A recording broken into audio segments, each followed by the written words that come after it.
यहाँ पे हम 16 ऑफ जुलाई के करंट अफेयर डिस्कस कर रहे हैं। आज जो टॉपिक हम डिस्कस करने जा रहे हैं, एक मेजर स्कीम को हम डिस्कस करेंगे जिसका नाम है ADEETIE। किसने इसे लॉन्च करा, क्या इसका मोटिव है and other detail.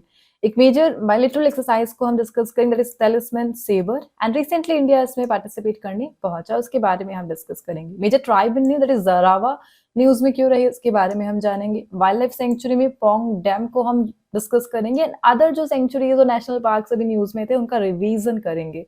Sports news पे हम डिस्कस करेंगे Wimbledon tennis championship and other जो ग्रैंड स्लैम है उनको यहाँ पर हम इसके साथ टारगेट करेंगे। एक स्टेट ने कैंपेन चलाया सो दैट 75 स्मॉल रिवर्स को रिवाइव किया जा सके। सो कौन से सेंटर स्कीम पर यह बेस्ड है उसके बारे में हम डिस्कस करेंगे और स्टेट कौन सा है।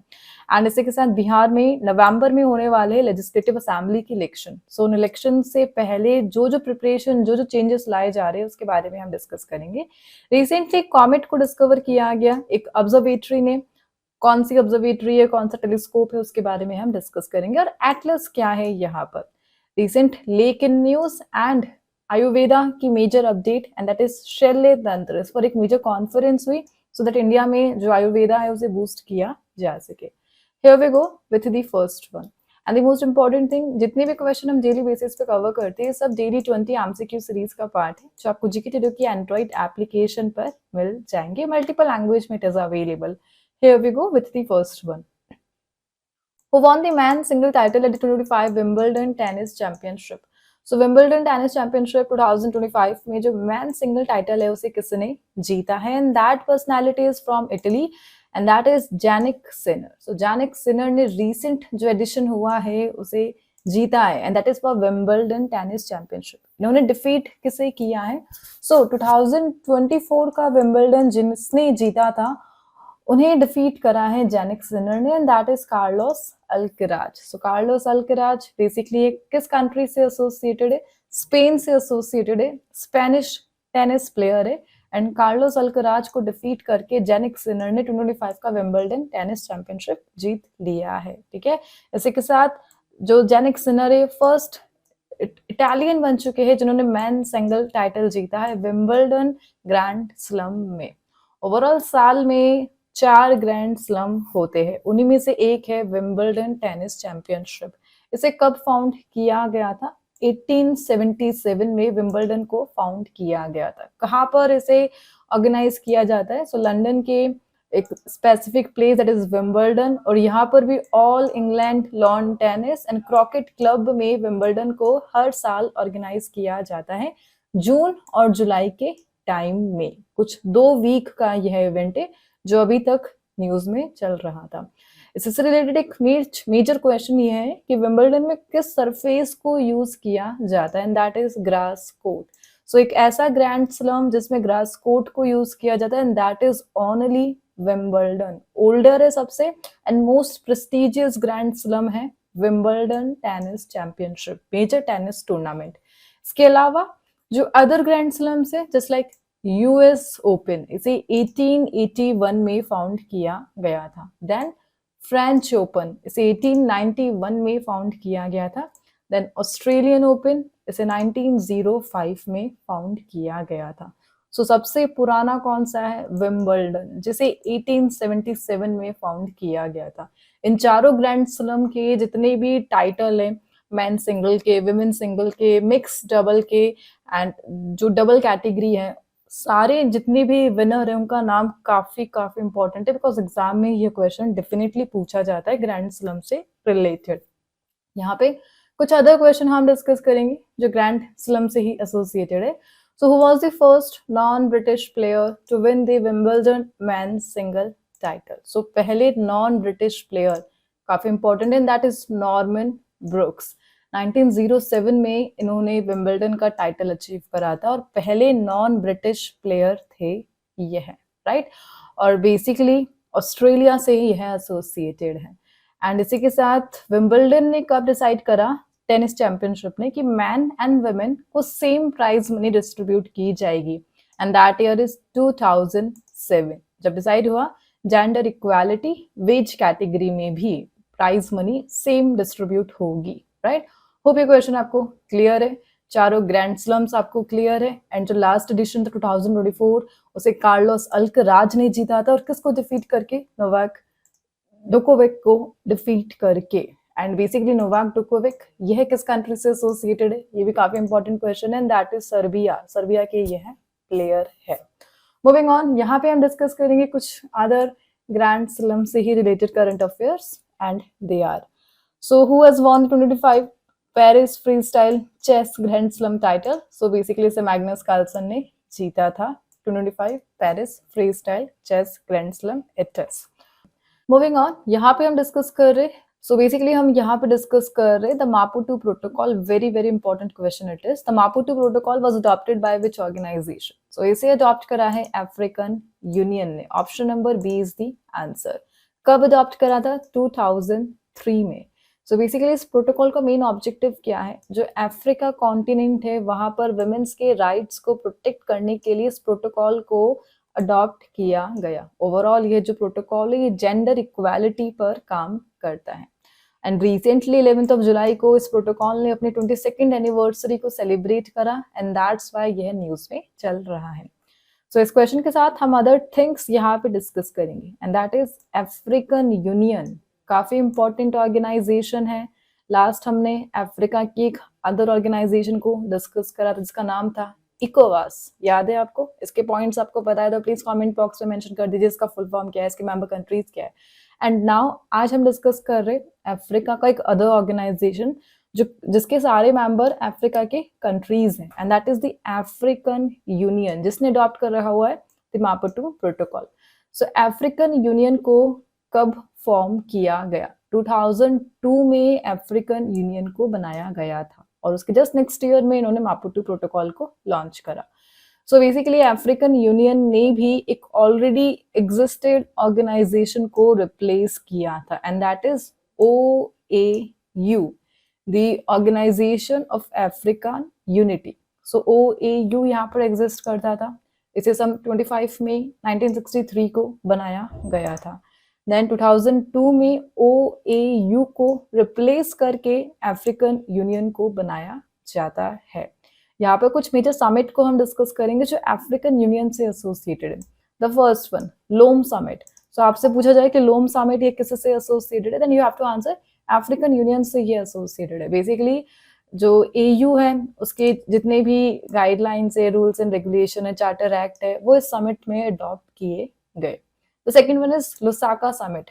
इसे 2001 में ये समिट हुई थी, और इसके तहत AU के जो रोड मैप है उसे क्रिएट किया गया था। सो लुसाका समिट यह भी अफ्रीकन यूनियन से ही एसोसिएटेड है। And the last one, Durban summit. Durban summit से ही AU को ऑफिशियली 2002 में लॉन्च किया जाता है, और इसकी फर्स्ट असेंबली भी कहाँ पर होती है? डर्बन समिट में 2002 में। सो डर्बन समिट यह किससे एसोसिएटेड है, and that is with African union. Hope ये क्वेश्चन आपको क्लियर है। यहाँ पे हम एक अदर ऑर्गन को डिस्कस करेंगे। जैसे यूनाइटेड नेशन के 6 ऑर्गन यहाँ पर एग्जिस्ट करते हैं, वैसे ही अफ्रीकन यूनियन के ऑर्गन यहाँ पर एग्जिस्ट करते हैं, दैट इज इकोसॉक। सो कुछ नाम सुना हुआ सा लग रहा है। यहाँ पर लास्ट में डबल C और एक सिंगल C का डिफरेंस है। तो जो डबल C है ये स्टैंड करता है अफ्रीकन यूनियन की सिविल सोसाइटी के लिए। Basically one of the organ of African union. Overall civil society के जितने भी रूल्स है, जितने भी राइट्स है, और एडवाइजरी जो बॉडी है वो इकोसॉक। इसका फुल फॉर्म क्या है? Economic, social and cultural council of the African union. इसे 2004 में अडॉप्ट किया जाता है, बेसिकली एस्टेब्लिश किया जाता है। इसका मेन ऑब्जेक्टिव क्या है? अफ्रीकन यूनियन को एडवाइज करना। और किस समिट में इसे बनाया गया था, उस समिट को नाम ध्यान रख लेना। बेसिकली मापुटू समिट है यह, और मापुटू समिट के दौरान ही इसे बनाया गया था, एंड दैट इज इकोसॉक, the civil society of the African Union. इसी के साथ अफ्रीकन यूनियन के एट प्रेजेंट कितने मेंबर है, and that is African Union के 55 मेंबर है। यहाँ पर एक पॉइंट में यहाँ पे आपसे डिस्कस करूंगी, एंड दैट इज कि अफ्रीकन यूनियन के तो 55 मेंबर है, लेकिन अफ्रीका कॉन्टिनेंट में 54 नेशन है। How? So basically Africa continent में एक ऐसा नेशन एग्जिस्ट करता है जिसे यूनाइटेड नेशन रिकॉग्नाइज नहीं करता, एंड दैट्स वाई उसे कंट्री का स्टेटस नहीं मिला हुआ, and that is Western Sahara. So Western Sahara को यूनाइटेड नेशन ने रिकॉग्नाइज नहीं किया हुआ है, इसलिए इसे अफ्रीका की कंट्री नहीं माना जाता, लेकिन अफ्रीकन यूनियन का यह पार्ट है, and that's Y African Union के 55 मेंबर है, लेकिन अफ्रीका के 54 कंट्रीज है। और बेसिकली वेस्टर्न सहारा को हम डिस्कस कर ही रहे हैं, तो एक डिस्प्यूटेड टेरिटरी है ये मोरक्को एंड SADR के बिटवीन, यानी सहारा एंड मोरक्को के बिटवीन यह डिस्प्यूटेड है। ओवरऑल मापुटो प्रोटोकॉल से ये सारे पॉइंट्स हमने यहाँ पे क्लियर करे। इफ कंफ्यूजन है देन प्लीज इस क्वेश्चन को दोबारा आप देखिए। मूविंग ऑन, यहाँ पे हम डिस्कस करेंगे कुछ अदर प्रोटोकॉल्स जो हाल फिलहाल में न्यूज में रहे थे, and they are which minister recently organized a dialogue on the theme Montreal Protocol Advancing Climate Action, and that is by Ministry of Environment ने इसे चलाया था recently. And recently which ministry issued an order to establish the National Task Force to formulate protocols governing the safety of doctors, and Ministry of Health and Family Welfare का यह initiative रहा था। Moving on the next one, यहाँ पे एक major scheme को हम discuss करें, and that is ADEETIE scheme. So which ministry has launched the scheme to boost industrial and competitiveness, jobs and climate action. So basically इसे Ministry of Power ने launch करा है, so that इंडस्ट्रियल कॉम्पिटिटिवनेस को बढ़ाया जा सके और jobs को क्रिएट किया जा सके, इंडिया में एम्प्लॉयमेंट को बढ़ाया जा सके, यही इसका मेन ऑब्जेक्टिव है। इसका फुल फॉर्म क्या है? So basically it stands for assistance in deploying energy efficient technologies in industries and establishment, यह इसका फुल फॉर्म है। और एग्जैक्टली मिनिस्ट्री ऑफ पावर के तहत ये फंक्शन करती है, लेकिन इसकी जो इम्प्लीमेंटिंग एजेंसी है वो अलग है, and that is BEE, bureau of energy efficiency. इस स्कीम को इम्प्लीमेंट कर रही है मिनिस्ट्री ऑफ पावर के तहत। और बेसिकली इस स्कीम का मेन फोकस क्या है? जितनी भी MSMEs है इंडिया में उनको रजिस्टर करवाना है उद्यम पोर्टल पर, सो दैट एनर्जी एफिशिएंस जो टेक्नोलॉजी उन्हें प्रमोट किया जा सके, एनर्जी सेविंग पर काम किया जा सके। ओवरऑल आपको ध्यान रखना है मिनिस्ट्री ऑफ पावर के तहत ये आती है, जिसके recent cabinet minister Manohar Lal Khattar है। उद्यम पोर्टल को ध्यान रखना है, बेसिकली MSMEs के रजिस्ट्रेशन के लिए इसे लॉन्च किया गया, and the implementing agency and that is BEE, the bureau of energy efficiency. Basically इस एजेंसी को कब लॉन्च किया गया था? मार्च 2002 में इस एजेंसी को लॉन्च किया गया था, और मिनिस्ट्री ऑफ पावर के तहत ही ये फंक्शन करती है। एक टर्म मैं आपसे डिस्कस करूंगी, and that is star label. तो स्टार लेबल सिस्टम यह किससे एसोसिएटेड है? एक रेटिंग सिस्टम है बेसिकली, और ये जो स्टार रेटिंग सिस्टम है ये ब्यूरो ऑफ एनर्जी एफिशिएंसी का एक स्टैंडर्ड है, एक लेबल है। जितनी भी इक्विपमेंट है, जितनी भी एनर्जी इक्विपमेंट है, उनको लेबलिंग प्रोवाइड करने के लिए सो स्टार रेटिंग इसे फॉर्म करा है BEE ने, सो दैट जितने भी सीलिंग फैंस है, इलेक्ट्रिक गीजर्स है, उन्हें उनका स्टैंडर्ड चेक किया जा सके और उन्हें एक टैग दिया जा सके, and that is star rating. Moving on the next one, यहाँ पे हम डिस्कस करें एक major exercise, and that is Talisman Sabre 2025, and basically it is a bilateral exercise between कौन सी दो कंट्रीज के between, and they are Australia and USA। So Australia and USA के बिटवीन Talisman Sabre को conduct कराया जाता है, और रिसेंटली इसमें अदर नेशन ने भी पार्टिसिपेट करा और इंडिया भी यहाँ पर पार्टिसिपेट करने पहुंचा। सो ये एक्सरसाइज बाइनियल है, 2005 से लार्जेस्ट है ऑस्ट्रेलिया एंड US के between, and exactly Indo Pacific region में security, military operation and partnership के लिए इस एक्सरसाइज को कंडक्ट कराया जाता है। ओवरऑल यहाँ पे एक टर्म यूज किया जाता है, that is Indo Pacific reason. So Indian ocean and Pacific ocean का जितना भी रीजन है that is Indo Pacific reason, और यहाँ पर एक अदर ऑर्गेनाइजेशन भी एग्जिस्ट करता है जो इंडो पैसिफिक रीजन पर ही बेस्ड है, and that is the quad nation. And इस रीजन में एक मेजर स्ट्रेट भी लोकेटेड है और काफी इंपॉर्टेंट है ट्रेड के लिए, and that is Strait of Malacca. Basically Indonesia and Malaysia के बिटवीन यह लोकेटेड है, एंड इंडो पैसिफिक रीजन का यह पार्ट है। So overall Indo Pacific region based एक major exercise that is Talisman Sabre, and that is between Australia and US। Moving on, यहाँ पे कुछ अदर एक्सरसाइज को हम डिस्कस करेंगे जो हाल ही फिलहाल में न्यूज में रही थी, and they are which country hosted the ConvEx 3 the world's largest nuclear emergency exercise. So इसे रिसेंटली रोमानिया ने होस्ट करा था। रोमानिया बेसिकली बाल्कान पेनिनसुला में लोकेटेड है, जहाँ पर ग्रीस भी लोकेटेड है। And what is the name of the cyber security exercise recently launched by the Defense Agency? And basically cyber suraksha इसका नाम है। NATO has launched military exercise Baltops 25 in which country? And Latvia में इसे launch किया गया। Basically Baltic nation है ये है Latvia। What is the name of the first independent special force exercise recently conducted between India and USA? And that is Tiger Claw। Exercise शक्ति India and France के between होती है। Basics exercise जहाँ पर INS participate करने पहुंचा, and basically UK के साथ नॉर्थ अरेबियन सी में यह हुई और आईएनएस तबर यहाँ पे पार्टिसिपेट करने पहुंचा। खान क्वेस्ट 25 एक मल्टीनेशनल मिलिट्री एक्सरसाइजर किस कंट्री ने इसे होस्ट करा? मंगोलिया ने इसे होस्ट करा। Moving on the next one, एक मेजर ट्राइब को हम डिस्कस करें, that is Jarawa tribe. So the Jarawa tribe is primarily found in which state or UT? So basically ये Andaman and Nicobar island group से एसोसिएटेड है। गवर्नमेंट ऑफ इंडिया ने इन्हें PVTG का जो स्टेटस है वो दिया हुआ है, the particularly vulnerable tribal group.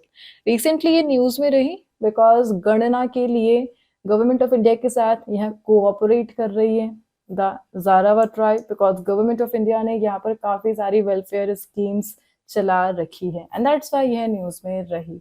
So one of the oldest tribe है यह इंडिया की, जो अंडमान एंड निकोबार आइलैंड में पाई जाती है। इसके अलावा जो अदर ट्राइब्स हैं अंडमान एंड निकोबार में, just like Great Andamanese, Onge tribe, Jarawa तो है ही, सेंटिनलीज, शोम्पेन एंड निकोबारीज, यह सब मेजर ट्राइब है जो अंडमान आइलैंड से एसोसिएटेड है। Moving on, the next one. Pong Dam Lake Wildlife Sanctuary is located in which state? So किस स्टेट में यह जो वाइल्ड लाइफ सेंचुरी है यह लोकेटेड है? And that state is Himachal Pradesh में यह लोकेटेड है।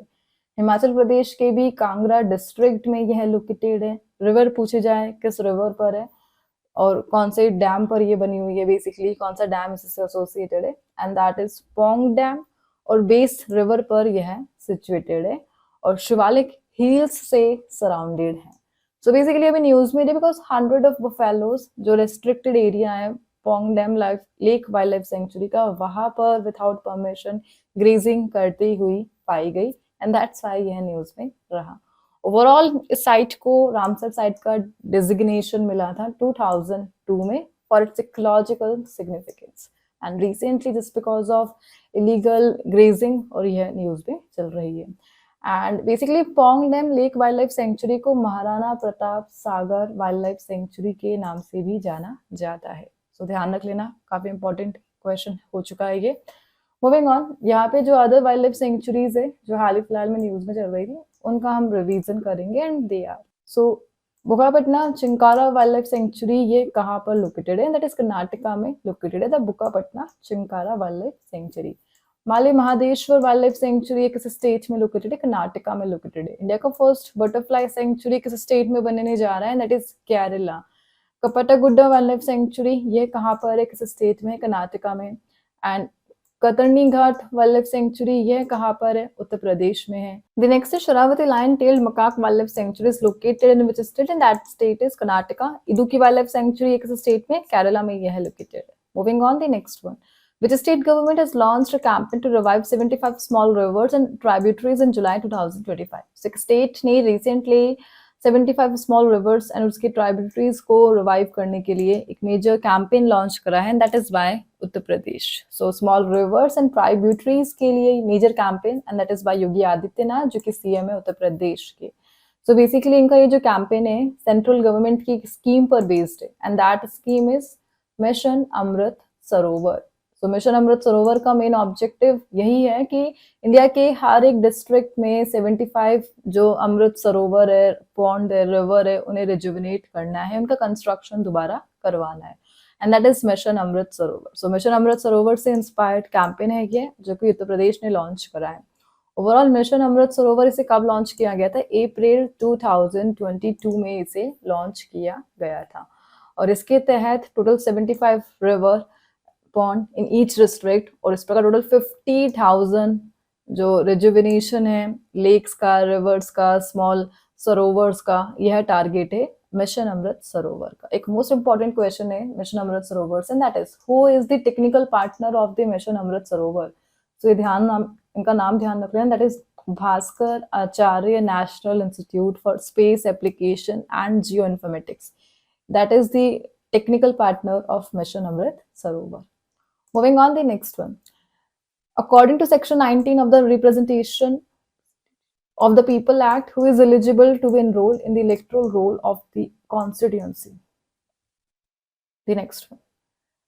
Moving on, the next one. According to Section 19 of the Representation of the People Act, who is eligible to be enrolled in the electoral roll of a constituency? So, किस अधिनियम की धारा 19 के अनुसार किसी निर्वाचन क्षेत्र की मतदाता सूची में एनरोल होने के लिए कौन एलिजिबल है? एंड आंसर है इसका option number A, only a person who is a ordinary resident in that constituency, यानी पर्टिकुलर कॉन्स्टिट्यूएंसी में जो ऑर्डिनरी रेजिडेंट है उन्हें ही वोट देने का अधिकार है। सो बेसिकली इस टर्म को हम यहाँ पे डिस्कस करेंगे। ऑर्डिनरीली रेजिडेंट यह क्या शो कर रही है, सेक्शन 19 यहाँ पे क्या डिस्कस हो रहा है, इस क्वेश्चन का इम्पोर्टेंस क्या है। सो बेसिकली नवंबर में बिहार में इलेक्शन होने जा रहे हैं and that is legislative assembly. So Bihar में इलेक्शन है, उन्हें एड्रेस करने के लिए जो एपेक्स बॉडी है इंडिया की and that is election commission of India, इन्होंने एक मेजर इनिशिएटिव को लॉन्च करा है and that is special intensive revision SIR, और इसे बिहार में ही लॉन्च किया गया है सो दैट जो माइग्रेंट है बिहार के उन्हें एड्रेस किया जा सके। जितने भी कंसर्न अभी हाईलाइट हो रहे हैं माइग्रेंट पॉपुलेशन के वोटिंग राइट्स के लिए, उसके लिए SIR को लॉन्च करा है election commission of India, so that election में ये इंश्योर किया जा सके कि एवरी सिटीजन ऑफ इंडिया एक डेमोक्रेसी में इलेक्शन में पार्टिसिपेट कर सके। सो यहाँ पर एक एक्ट को हम डिस्कस कर रहे हैं and that is the RPA, representation of the people act. So इसे 1950 में लाया गया था RPA एक्ट, और इस एक्ट के तहत कुछ सेक्शंस को यहाँ पे डिस्कस किया जा रहा है, section 19 and other. And recently representation of the people act section 19 में कुछ अमेंडमेंट लाए गए हैं, दैट्स वाई यह न्यूज में चल रहा है। ओवरऑल आपको ध्यान रखना है SIR इसे बिहार ने लॉन्च करा है और बेसिकली बिहार के जो इलेक्शन है उनको देखते हुए। ओवरऑल ECI को हम डिस्कस करें, इलेक्शन कमीशन ऑफ इंडिया, इनसे एसोसिएटेड दो आर्टिकल्स को हम यहाँ पे देख सकते हैं। First one article 324। तो इंडिया में जितने भी इलेक्शन है, इलेक्टोरल रोल है, उनका फुल कंट्रोल ECI के पास होता है as per the article 324। And article 326 की जो वोटिंग एज है वो 18 और अबव होती है फॉर सिटीजन ऑफ इंडिया। सो ये दोनों आर्टिकल्स आप ध्यान रख लेना। And representation of the people act 1950 ध्यान रख लेना, इसका सेक्शन 19 अभी न्यूज में रहा। एंड SIR को ध्यान रख लेना जिसे बिहार में इम्प्लीमेंट किया गया। Moving on the next one, यहाँ पे हम डिस्कस कर रहे हैं एटलस टेलीस्कोप। रिसेंटली साइंटिस्ट ने इस टेलीस्कोप को यूज करके एक इंटरस्टेलर कॉमेट को डिस्कवर करा है। और कौन सा telescope? Basically Atlas telescope it is. तो साइंटिस्ट ने जुलाई 1 को इसे डिस्कवर करा एंड रिसेंटली रिवील हुआ एंड दैट्स व्हाई हम इसे डिस्कस कर रहे हैं।